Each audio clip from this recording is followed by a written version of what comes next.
नमस्कार शेतकरी बंधू आणि भगिनींनो, कृषी दर्शन कार्यक्रमात मी आपलं मनापासून स्वागत करतो. मंडळी, प्रत्येक पिकाचं आपलं एक असं विशेष महत्त्व असतं. आपल्याला पिकाचं उत्पन्न जसं महत्त्वाचं असतं तसं किडींपासून संरक्षणसुद्धा महत्त्वाचं असतं.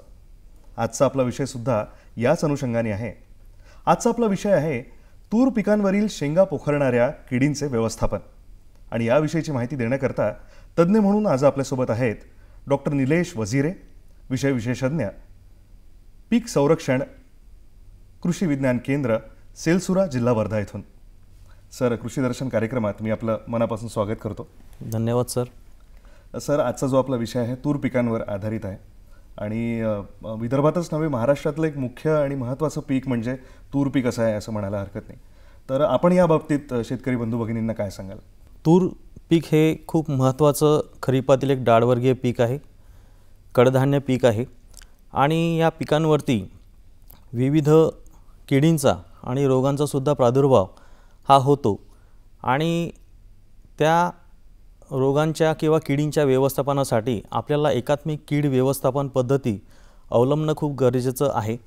महाराष्ट्रामध्ये साधारणतः 10 ते 11 लाख हेक्टर क्षेत्रफळावरती तूर पिकाची लागवड केली जाते आणि तूर पीक हे जास्तीत जास्त खरीप हंगामात आणि तसेच काही प्रमाणात अर्धरबी या हंगामातसुद्धा याची लागवड केली जाते.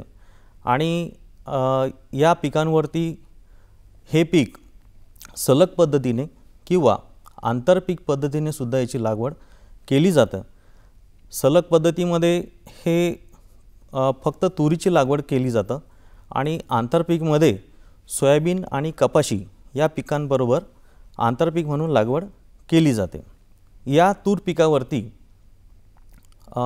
विविध उत्पन्न कमी येण्याच्या मागे विविध कारणं आहेत. तर यामध्ये जमीन, हवामान, तसेच खत व्यवस्थापन, पाणी व्यवस्थापन, तणांचे व्यवस्थापन आणि या सर्वांचा होणारा प्रादुर्भाव, तसेच या तूर पिकावरती येणाऱ्या किडी आणि धान्य साठवणुकीतील किडी या सर्व बाबती या उत्पन्न कमी येण्याच्या मागे कारणीभूत आहेत. परंतु या तूर पिकावरती ज्या शेंगा पोखरणाऱ्या अळ्या आहेत, या कळी किंवा फुलोरा अवस्थेपासून जास्त प्रमाणात आपल्याला दिसून येतात आणि तेव्हाच आपल्या तूर पिकाचं अतोनात नुकसान होतं. त्याकरिता आपल्याला याचं व्यवस्थापन करणं खूप गरजेचं आहे. आणि या तूर पिकाला महाराष्ट्रामध्ये अनन्यसाधारण महत्त्व आहे. तर एकूणच काय, तर एक मुख्य पीक आहे तूर पीक आणि त्याचं संरक्षण एक महत्त्वाची बाब आहे असं आपलं म्हणणं आहे. तर सर, वळूया आजच्या आपल्या विषयाकडे. ज्या शेंगा पोखरणाऱ्या किडी, आपण अळ्या ज्यांच्याबद्दल आपण सांगितलं, तर त्या कुठल्या आहेत आणि कशा ओळखाव्यात? म्हणजे काय आहेत या ज्या अळ्या असतात त्या? तूर पिकावरती शेंगा पोखरणाऱ्या अळ्या ह्या 3 प्रकारच्या आहेत. यामध्ये जी पहिली शेंगा पोखरणारी अळी आहे तिला आपण शेंगा पोखरणारी हिरवी अळी म्हणजेच घाटे अळी असं म्हणतो. त्यानंतर जी दुसरी महत्त्वाची कीड आहे ती आहे पिसारी पतंग. आणि शेंगा पोखरणाऱ्या किडीमध्ये अजून एक महत्त्वाची, जी की मोठ्या प्रमाणावर प्रादुर्भाव होतो, अशी ही तिसरी शेंगमाशी. अशा प्रकारच्या ह्या 3 शेंगा पोखरणाऱ्या किडी आपल्या तुरीवर उपद्रव करतात आणि आपल्या पिकाचं मोठ्या प्रमाणात नुकसान करून शेतकऱ्यांना अपेक्षित उत्पन्न मिळत नाही. यासोबतच काही भागांमध्ये फुले व जाडी विणणारी एक पाने गुंडणारी अळी ही सुद्धा आपल्याला याचा प्रादुर्भावसुद्धा तूर पिकावरती दिसून येतो. तर आपण सर्वप्रथम हिरवी अळी याबद्दल आपण सांगितलं, तर ही अळी कशी काय ओळखायची याच्याबद्दल आम्हाला सांगा. शेंगा पोखरणारी हिरवी अळी ही खूप महत्त्वाची कीड या तूर पिकावरती उपद्रव करून जाते आणि ही कीड या किडीला आशिया खंडामध्ये 1 नंबरची खादाड कीड असं गणलं जातं. कारण ही कीड बोंडअळी किंवा घाटे अळी, शेंगा पोखरणारी अळी किंवा फळे पोखरणारी अळी अशा विविध नावांनी हिला संबोधलं जातं आणि याचा प्रादुर्भाव हा जवळपास 181 वनस्पतींवर आढळून आलेला आहे. यामध्ये तूर, कापूस, सोयाबीन, हरभरा, त्यानंतर ज्वारी, मका आणि टोमॅटो किंवा वाटाणा अशा विविध पिकांवरती या किडीचा प्रादुर्भाव आपल्याला आढळून आलेला आहे. त्यामुळे या किडीचं व्यवस्थापन करणं खूप गरजेचं आहे.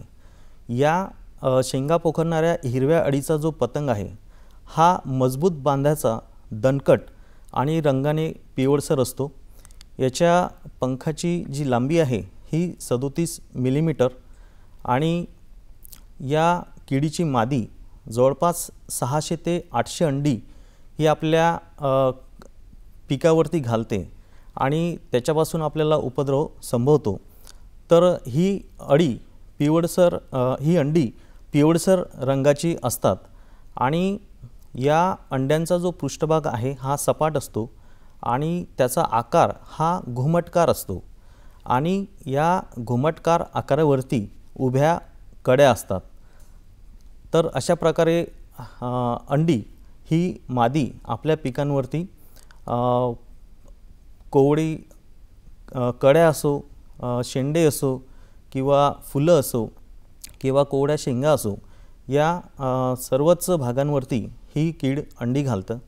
त्यानंतर या किडीची जी अळी आहे ही हिरवट, पिवळसर अशा रंगाची आपल्याला आढळून येते आणि त्याच्या शरीराच्या बाजूवर उभट अशा रेषासुद्धा असतात आणि ही कीड आपल्याला म्हणजे शेंगा पोखरणारी जी हिरवी अळी आहे याच्या विविध रंगछटासुद्धा दिसून येतात. म्हणजे ही कीड ज्या रंगाचं खाद्य खाते त्या रंगाचा म्हणजे तो रंग तिच्या शरीराला येतो. म्हणजे हिरवं खाद्य खाल्लं तर हिरवा रंग आणि पिवळसर खाद्य खाल्लं तर पिवळा रंग आणि काही कथ्थटसुद्धा शेंगा असतात तुरीच्या, तर तशा प्रकारच्या शेंगा खाल्ल्या तर करड्या किंवा कथ्थट रंगाच्या सुद्धा अशा वेगवेगळ्या विविध 10 ते 12 रंगछटा या अळीमध्ये आहेत. आणि ही अळी जवळपास 37 मिलीमीटर ते 50 मिलीमीटर लांबीची एवढी मोठी अळी आहे आणि ही सहज आपल्याला ओळखूनसुद्धा किंवा दृष्टीसुद्धा पडू शकते. त्यानंतर या शेंगा पोखरणाऱ्या अळीचा जो कोश आहे हा तपकिरी रंगाचा असतो आणि कोशावस्था पूर्ण झाल्यानंतर झाडाच्या बुंद्यामध्ये जमिनीमध्ये वेष्टनामध्ये हे कोशावस्थात जातात. तर अशा प्रकारे या किडीची ही ओळख आहे. यासोबतच आपण पिसारी पतंगबद्दल सुद्धा बोललात. म्हणजे ही अजून एका प्रकारची एक अळी आहे किंवा किडी आहे. तर याची ओळख कशी काय आपण करू शकतो याच्याबद्दल आम्हाला सांगा. पिसारी पतंग ही सुद्धा एक महत्त्वाची कीड आहे. जशी शेंगा पोखरणारी हिरवी अळी आहे त्यासोबतच पिसारी पतंग या अळीचा सुद्धा प्रादुर्भाव आपल्याला शेंगांवरती दिसून येतो. तर ही कीड म्हणजे या किडीचा जो प्रौढ आहे हा तपकिरी किंवा पिवळसर करड्या रंगाचा असतो. तर आणि त्याच्या पंखांची जी लांबी आहे ती सुमारे 12.5 मिलीमीटर एवढी राहते आणि याचे जे वरचे 2 पंख आहे हे पंख दुभंगलेले असतात आणि जे खालचे पंख आहेत ते 3 विभागामध्ये विभागले असतात आणि त्यांच्या पंखांवरती त्यांच्या कडावरती एक दाट केसांची लव त्या पंखांवरती असते. तर अशा प्रकारे हा प्रौढ आहे. त्याच्यानंतर या किडीची जी अंडी आहेत ही अंडी पांढरट रंगाची असतात आणि कड्या आहेत, फुलं आहेत किंवा शेंडे आहेत किंवा पानं आहेत आणि कोवळ्या शेंगांवरती ही एक एक करून अंडी घालतात आणि त्याच्यामधून अळ्या बाहेर निघतात. तर अळ्या ह्या जवळपास हिरव्या रंगाच्या सुरुवातीला आणि त्याच्यानंतर तपकिरी रंगाच्या होतात शेतकरी बंधू भगिनींनो, पाहत रहा कृषी दर्शन हा कार्यक्रम. येतोय एका छोट्याशा विश्रांतीनंतर.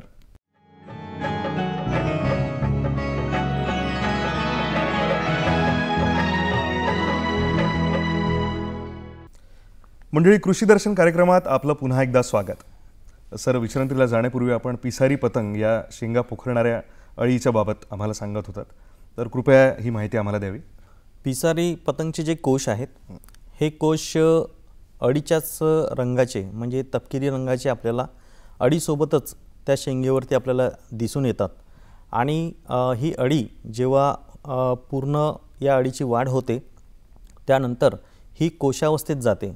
आणि ही कोशावस्थेत म्हणजे शेंगांवरतीच किंवा जे शेंगांना छिद्र केलेले आहेत, या छिद्र केलेल्या शेंगांवरतीच कोशावस्थेत जाते. त्याच्यामुळे कधीकधी आपल्याला अळी आहे का कोश आहे ते सारख्याच रंगाचे असल्यामुळे ओळखतासुद्धा येत नाहीत. त्यानंतर या किडीचा जो प्रादुर्भाव आहे, हा या किडीची मादी पानांवरती, शेंड्यांवरती, तसेच कड्या, फुलं आणि कोवळ्या शेंगांवरती अंडी घालतं. अंडी घातल्यानंतर या अंड्यांमधून अळ्या बाहेर निघतात आणि अळीचा हिरवट किंवा पिवळसर असा रंग असतो आणि नंतर तो तपकिरी होतो. ह्या अळ्या सुरुवातीला पानांना किंवा शेंड्यांना कुरतडतात आणि त्यानंतर कड्या आणि फुलांना सुद्धा कुरतडतात आणि नंतर शेंगांवर सुद्धा उपजीविका करतात. शेंगांना सुद्धा जशी शेंगा पोखरणारी हिरवी अळी आहे, त्याचप्रमाणे हे छिद्र करतात आणि आतील दाणे फस्त करतात. त्यामुळे या पिसारी पतंगमुळे सुद्धा आपल्याला नुकसान संभवतं. सर, यासोबत मग या अळीचा काय जीवनकाळ असतो आणि प्रादुर्भावाची इतर लक्षणे काय असू शकतात? पिसारी पतंगसुद्धा ही पतंगवर्गीयच कीड आहे. या किडीचं अंडी अवस्था, अळी अवस्था, कोशावस्था आणि पतंग अवस्था अशा 4 अवस्थांमध्ये ही विभागली गेली आहे. अंडी अवस्था ही 3 ते 5 दिवसाची आहे. त्यानंतर अळी अवस्था ही 10 ते 18 दिवसाची. त्यानंतर कोशावस्था ही 4 ते 7 दिवसाची आणि प्रौढावस्था ही 3 ते 5 दिवसाची. असा या किडीचा पूर्ण जीवनक्रम हा 30 ते 35 दिवसामध्ये पूर्ण होतो आणि याच्या जवळपास 4 ते 5 पिढ्या एका वर्षामध्ये आपल्याला दिसून येतात. म्हणजे ही सुद्धा एक गंभीर माशी आहे आणि एक गंभीर इजा पोचवू शकते आपल्या पिकांना, यात काही दुमत नाही. तिसरी आपण म्हणालात शेंग माशीसुद्धा एक मुख्य माशी आहे आणि जिच्यापासून आपण आपल्या पिकांचं संरक्षण करायला पाहिजे. तर याही माशीबद्दल आम्हाला एक सखोल ज्ञान द्या की याची ओळख कशी काय करायची आणि याच्या जीवनक्रमाबद्दल आम्हाला सांगा आणि प्रादुर्भावाची जी लक्षणे आपण सांगाल. जसं मी आपल्याला सांगितलं की शेंगा पोखरणारी हिरवी अळी म्हणजेच घाटे अळी ही आशिया खंडातील नंबर 1ची खादाड कीड आहे, बहुभिक्षी कीड आहे. त्याचप्रमाणे जी शेंग माशी आहे ही नंबर 2ची खादाड कीड असं गणलं जातं. तर या किडीचा सुद्धा प्रादुर्भाव जेव्हा आपल्या तूर पिकाला शेंगा लागतात, अशावेळी या किडीचा प्रादुर्भाव हा खूप मोठ्या प्रमाणात दिवसेंदिवस दिसत आहे. त्यामुळे आपल्याला या किडीचं सुद्धा व्यवस्थापन करणं खूप गरजेचं आहे. तर या किडीची जी माशी आहे ही हिरवट रंगाची आहे आणि अतिशय लहान आकाराची म्हणजे 1.5 मिलीमीटर एवढी लहान आकाराची ही माशी आहे. तर त्यामुळे ही दिसण्यास लगेच आपल्याला ही दिसणार नाही आणि खूप लहान असल्यामुळे त्याचा प्रादुर्भावसुद्धा आपल्याला सुरुवातीला जाणून येत नाही. त्यानंतर या किडीची जी माशीची जी मादी आहे ती शेंगेच्या सालीमध्ये अंडी घालते. त्याच्यामुळे अंडीसुद्धा आपल्याला बाहेर दिसत नाही आणि ही पांढुरक्या रंगाची अंडी असतात.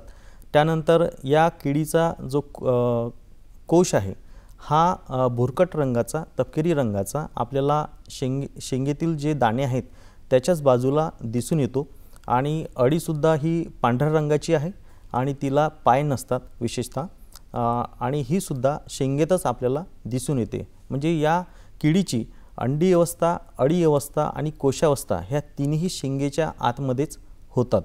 त्यानंतर या किडीचा जो जीवनक्रम आहे यामध्ये याच्यासुद्धा 4 अवस्था आहेत. अंडी अवस्था, अळी अवस्था, कोशावस्था आणि प्रौढावस्था. तर अंडी अवस्था ही 4 ते 7 दिवसाची, त्यानंतर अळी अवस्था ही 10 ते 16 दिवसाची आणि कोशावस्था ही 4 ते 9 दिवसाची आणि या किडीचा पूर्ण जीवनक्रम हा जवळपास 3 आठवड्याचा असतो. त्यानंतर या किडीचा जो प्रादुर्भाव आहे हा आपल्याला सुरुवातीला शेंग बघितल्यास आपल्याला दिसून येत नाही, परंतु या किडीची जी अळी आहे ही जेव्हा या अळीची पूर्ण वाढ होते त्यावेळी ती शेंगेला छिद्र करते आणि नंतर कोशावस्थेमध्ये जाते आणि मग कोशामधून जेव्हा माश्या बाहेर निघतात त्या छिद्रातून बाहेर निघतात तेव्हा आपल्याला हा प्रकार म्हणजे दिसून येतो. किंवा शेंग आपण उघडल्यानंतर त्याच्यामधले जे दाणे कुरतडलेले असतात तेव्हाच आपल्याला या किडीचा प्रादुर्भाव दिसून येतो. तर या किडीची जी अळी आहे ही अळी सुरुवातीला शेंगेतील दाण्याचा पृष्ठभाग खातात, त्याच्यामुळे दाण्याच्या पृष्ठभागावर नागमोडी रेषा आपल्याला दिसून येतात. सर, तूर्त वेळ झाली एका छोट्याशा विश्रांतीची आणि विश्रांतीनंतर आपण ही चर्चा अशी सुरू ठेवू. मंडळी, कुठेही जाऊ नका, पाहत रहा कृषी दर्शन कार्यक्रम. भेटूया एका छोट्याशा विश्रांतीनंतर.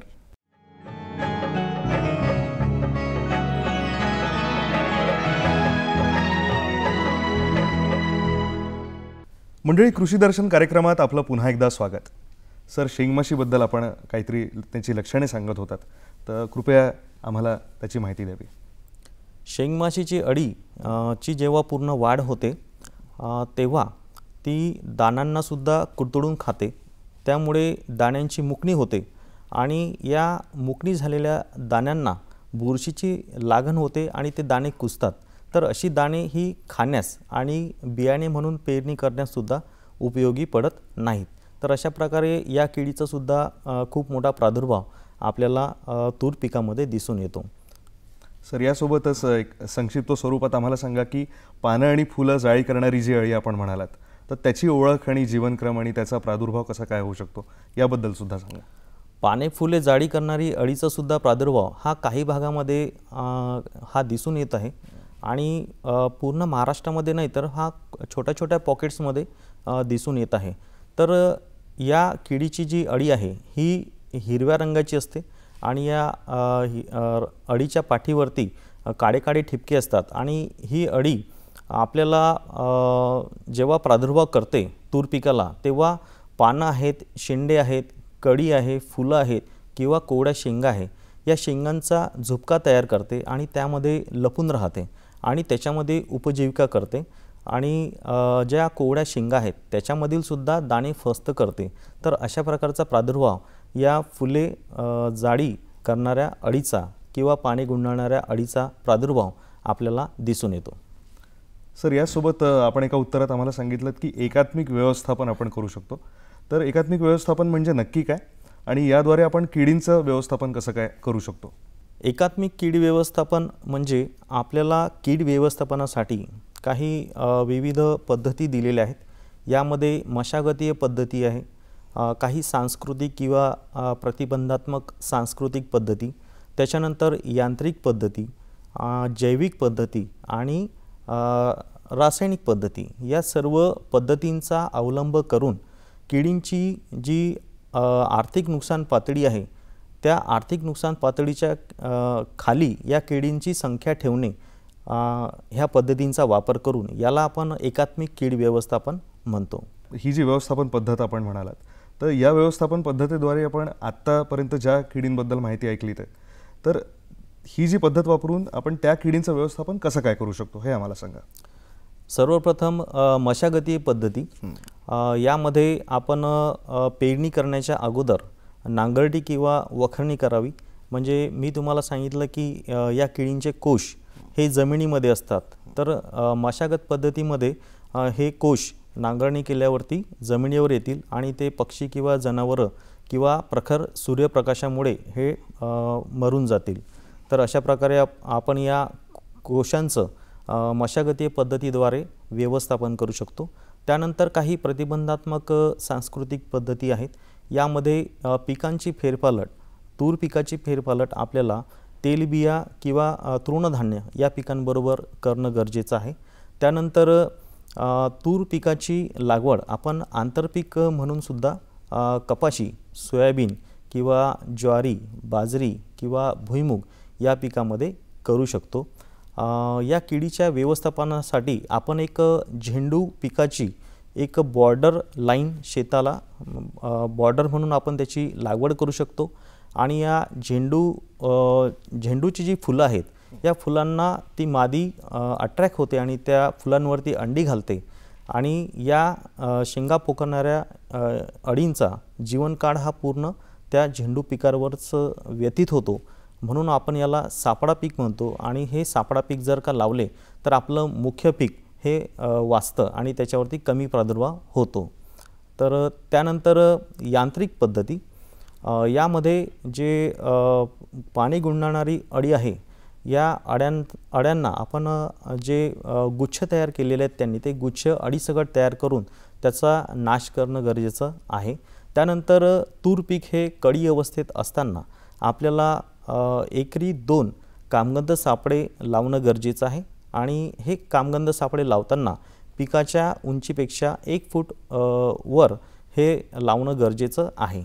आणि कामगंध सापळे लावल्यानंतर आपल्याला त्याच्यामधील 30 ते 40 दिवसानंतर लूरसुद्धा बदलणं तेवढंच महत्त्वाचं आहे. त्यानंतर शेंगा पोखरणाऱ्या हिरव्या अळ्या आहेत त्यांनासुद्धा आपण हाताने वेचून त्याचं नायनाट करू शकतो. किंवा जे गोंदपाट आहेत, पोते आहेत, हे तुरीच्या झाडाखाली टाकून झाड हलवून ज्या अळ्या खाली पडतात पोत्यावरती त्या अळ्यांना गोळा करून त्यांना आपण नष्ट करू शकतो. तर अशा प्रकारे आपण यांत्रिकी पद्धतीनुसार सुद्धा व्यवस्थापन करू शकतो. सर, इतरही ज्या पद्धती आहेत त्याबद्दलही आपण अगदी संक्षिप्त माहिती दिलीत तर शेतकरी मित्रांना सुद्धा पटकन कसं काय आपण त्याला वापरू शकतो हे कळलं आहे. तूर पिकातील शेंगा पोखरणाऱ्या अळीसाठी आपण पक्षी थांबेसुद्धा हे 20 प्रति हेक्टरी आपण उभारू शकतो. त्यानंतर काही जैविक पद्धतीसुद्धा आहेत. तर यामध्ये 5% निंबोळी अर्क, आपण जेव्हा तूर पीक हे 50% फुलोरावस्थेत असते अशावेळी या 5% निंबोळी अर्काची सुद्धा फवारणी करू शकतो. जे शेतकरी निंबोळी अर्क तयार करत नाहीत घरच्या घरी अशा शेतकऱ्यांनी अझॅडिरॅक्टिन 300 ppm 50 मिली किंवा अझॅडिरॅक्टिन 1500 ppm 25 मिली प्रति 10 लिटर पाण्यामध्ये मिसळून त्याची फवारणी करता येतं. त्याचबरोबर काही जैविक कीटकनाशकं आहेत. तर यामध्ये HNPV 500 रोगग्रस्त अळ्यांचा अर्क हा 5 ते 10 मिली प्रति 10 लिटर पाण्यामध्ये मिसळून याचीसुद्धा आपण फवारणी करू शकतो. HNPV हे जैविक कीटकनाशक वापरताना याची फवारणी शक्यतो संध्याकाळच्या वेळी करणं गरजेचं आहे. आणि ही फवारणी केल्यानंतर या ज्या अळ्यांना विषबाधा होते अशा अळ्या ह्या आपल्याला झाडाला उलट्या टांगलेल्या मेलेल्या दिसून येतात. त्यानंतर रासायनिक पद्धत, तर रासायनिक पद्धतीमध्ये आपल्याला किडीची आर्थिक नुकसान पातळी ही जर का वर जात असेल तर अशावेळी आपण रासायनिक पद्धतीचा सुद्धा अवलंब करू शकतो. शेंगा पोखरणारी हिरवी अळी या किडीची आर्थिक नुकसान पातळी ही 1 ते 2 अळ्या प्रति झाड, तसेच 5 ते 10% प्रादुर्भावग्रस्त शेंगा किंवा जे कामगंध सापळे आपण लावले आहेत या कामगंध सापड्यामध्ये सलग 2 ते 3 दिवस जर का आपल्याला 8 ते 10 पतंग सापडत असतील तर अशावेळी आपण व्यवस्थापन करू शकतो. त्यानंतर पिसारी पतंग आणि पाणी गुंडाळणारी अळी याची आर्थिक नुकसान पातळी आहे 5 अळ्या प्रति 10 झाड. त्यानंतर शेंगमाशी, शेंगमाशीची आर्थिक नुकसान पातळी ही 5% प्रादुर्भावग्रस्त शेंगा अशी आहे. जर का ही आर्थिक नुकसानीची पातळी ओलांडल्यास आपल्याला रासायनिक व्यवस्थापन करावं लागेल. तर रासायनिक व्यवस्थापनामध्ये क्विनॉल्फास 25% प्रवाही 28 मिली, त्यानंतर किंवा इमामेक्टिन बेन्झोएट 5% दाणेदार 4 ग्रॅम किंवा क्लोरॅन्ट्रा निलिप्रोल 18.5% प्रवाही 3 मिली किंवा फ्लुबेंडियामाइड 39.35% प्रवाही 2 मिली किंवा इथिऑन 50% प्रवाही 20 मिली किंवा लॅम्बडा सायलोएथ्रिन 5% प्रवाही 8 मिली यापैकी कुठलंही एक कीटकनाशक 10 लिटर पाण्यामध्ये मिसळून त्याची फवारणी करून आपण शेंगा पोखरणाऱ्या अळ्यांचं व्यवस्थापन करू शकतो. तर डॉक्टर निलेश वझिरे सर इतकी महत्त्वाची माहिती आज आपण इतक्या सोप्या शब्दात शेतकरी बंधू भगिनींना दिलीत. कृषी दर्शन कार्यक्रमात वेळात वेळ काढून आल्याबद्दल आमच्या कार्यक्रमाकडून आपले खूप खूप धन्यवाद. धन्यवाद.